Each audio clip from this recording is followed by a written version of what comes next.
Bismillahirrahmanirrahim. Assalamualaikum warahmatullahi wabarakatuh. Alhamdulillahirabbil alamin wassalatu wassalamu ala asyrafil anbiya'i wal mursalin wa ala alihi wa sahbihi ajmain. Amma ba'du. Yang mulia Abuya dan keluarga sekalian, mudah-mudahan dalam lindungan Allah Subhanahu wa taala dan perhormatan yang lain ditumpangkan saja. Wabil khusus kepada Abi Wahyu. Bapak Ibu sekalian, ketahuilah pondok pesantren ini didirikan kegunaannya supaya jangan ada orang Islam ini yang bodoh di bidang keagamaan, dan jangan ada orang Islam menanggung dosa orang tua masing-masing. Yang pertama, orang tua wajib mengajarkan kepada anaknya sifat Allah 20 wujud kidam Makkah. Karena kita tidak sanggup, kita lalai pakai aja mendosa sawit, kita serahkan anak ke pondok pesantren. Maka guru itulah menebus dosa orang tua kita masing-masing. Kemudian anak yang kita lahirkan ke dunia, kau tu amanah. Nanti jangan anak kau setelah kita lahirkan, kita berikan inyo makan, nanti inyo pula memasukkan kita ke dalam neraka. Karena anak tidak mau salat, tidak tahu akidah 50, tidak berakhlak yang mulia. Maka pondok pesantren kau didirikan supaya jangan ada umat Islam yang nak tahu ke Tuhannya. Wujud kidam Makkah itu wajib diajarkan oleh dua orang tua. Kedua orang tua wajib memerintahkan anak salat, sembahyang. Kalau di rumah kita menjagokan anak, nak bangkit, beko telak pergi sekolah. Bukan nak bangun untuk salat, tidak. Kalau di pesantren, apalagi kecil Wali Budi almarhum Abu Dhiyah Zamzami, kalau pagi si digalawai asrama itu supaya anak-anak bangun subuh. Di pesantren kau setelah menimba ilmu keagamaan, maka dilatih anak-anak kau beribadah, berakhlak yang mulia. Jangan kita sebagai ayahnya isu awak telah tua, awak perlu dipabudak ke anak. Banyak segini seorang orang tua takut kepada anaknya.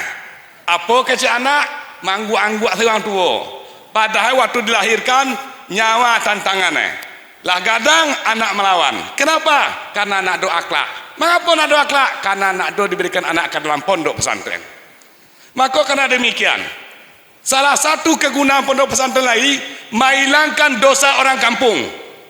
Karena ada dalam pengajian kitab Nahwu Saraf, itu fardu kifayah untuk belajar. Siapa yang nak do kampung tu yang belajar, berdosalah seluruh kampung. Maka sebenarnya anak pesantren kau wajib dana desa itu diberikan, karena orang kampung anak pesantren menghilangkan dosa. Dan pemerintah, aku ada Pak PJ, karena menghilangkan dosa orang tua hilang, dosa kampung hilang. Kalau dosa orang tua hilang, dosa masyarakat hilang, akan diturunkan Allah rahmat. Kalau indah bala itu dengan makna sawit sanggong, kemudian lawak nak do lai, lokan nak do keluar lai, kita apa? Maka karena demikian, berkat Maulid Nabi pada malam kini, jangan ada anak kita yang nak do mengaji di pondok pesantren. Karena di tampil-tampil lain cuma diajarkan, kami sekolah aja dulu. SD, SMP, SMA, kami sekolah. Nak do pernah diajarkan cara rukuk, cara sujud, cara bersuci. Maaf, mandi wajib saja kepada kita yang berjunub. Salah satu kepada ibu-ibu waktu mandi wajib duduk, tidak boleh memadai dengan berdiri. Kalau kita berdiri saja nak dosa mandi wajib, nak dosa salat, dosa. Itu diajarkan dalam pondok, nak do mungkin disebutkan di situ. Anu namanya musuh kalau bahasa kami. Kepada bapak-bapak, lagu tujuh wajib dibuka ke mana sedikit supaya sampai air. Kalau tidak sah mandi junub. Kalau nak dosa mandi junub, nak dosa salat. Maka yang seperti itu, yang halus-halus, apalagi bab ibu-ibu banyak hit yang tertahan. Apalagi zaman kini, ini makan pil KB. Hit bermacam-macam, nak tahu model-model hit. Sehingga ada hit mutahayarah, banyak bermacam-macam yang dilakukan oleh ibu-ibu ini sendiri tidak tahu.